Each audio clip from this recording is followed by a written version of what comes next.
मोपा विमानतळ क्षेत्रांतल्या 14 धनगर समाजाक GMR कंपनीन बांदून दिल्ल्या घरांक धोको निर्माण जाला। त्या भायर ही घरां कायदेशीर रुपान तांची जावंक ना, तशेंच तांच्या बोकडां खातीर गोटे बांदपाक जागो जाय। 14 घराप्यांक दरेकी 100 चौखण मीटर जाग्याचेर घरां बांदून दिल्यात। सरकारान तांकां 1000 चौखण मीटर जागो दिवपाचें आश्वासन दिल्लें, पूण तांकां 800 चौखण मीटर जागा दिवन फटयल्ल्याचें कांय जाण सांगतात।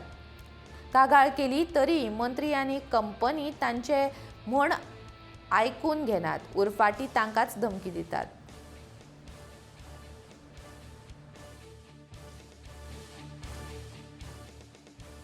नाव ज्ञानेश्वर वरग। आम्ही पहिली मोपा पठारार असली तेन्ना जरी नांवार नसली तरी ती व्हडलो पठार असलो आणि ती जागा सगळी आमकां जाय तशी यूज करपाक मेळटाली।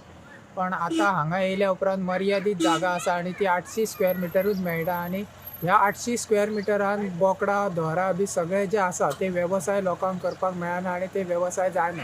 त्याच्या खातीर आता ऑलमोस्ट सगळे व्यवसायूय हांगासरले काबार जाल्ले आसा आणि जे ग्रेजिंग लँड हांगा दिला ती लँडूय लिमिटेड आसा आणि ती मातशी रान कशी आसा आणि तातूंत त्या रानान बोकडां धोरा किंवा चोरो शेकना आणि ती ओपन जागा नसल्या कारणान जे खरे व्यवसायाचे जे बिझनस असले ते सगळे व्यवसाय सोंपलेले आहात आणि धनगर समाजाचेर फक्त एक नोकरी खंय तरी वयतलो तेन्नाच कितें तरी 4 पयशे जोडटलो अशी परिस्थिती येयल्ली आसा।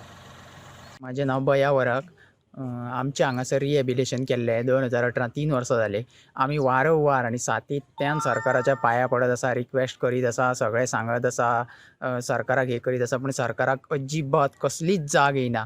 आमी director of civil aviation doctor Suresh शानबागा कडेन पर्सनली रिक्वेस्ट केली, लेटरां बरोवन रिक्वेस्ट केली, फक्त कानार केश्टे ओडून आमचे आयकून घेवन वगी आसा आणि वयल्यान सरळ सरळ आमकां धमकी अशें सांगता की तुमी चड जर बोवाळ केलो जाल्यार तुमची घराय आसा ती आपल्या नांवार आसा आजून ती मोडून उडयतलो आणि तुमकां बेघर करतलो, असले धमकी आमकां, दादागिरी। आमच्या भुरग्यांक कामाक आसा तांकां धमकी, तुमी जर कितेंय केलें तुमकां कामाचें काडून उडयतलो। आयज पर्यंत खंय तरी आमकां धमक्यो दिवन, अत्याचार करून, टॉर्चर करून आमचो आवाज दाबण्याचो प्रयत्न केला। पूण हेच्या फुडें आतां आमची मोपा विमानतळ पंचक्रोशी पीडित जनसंघटना स्थापन जाली।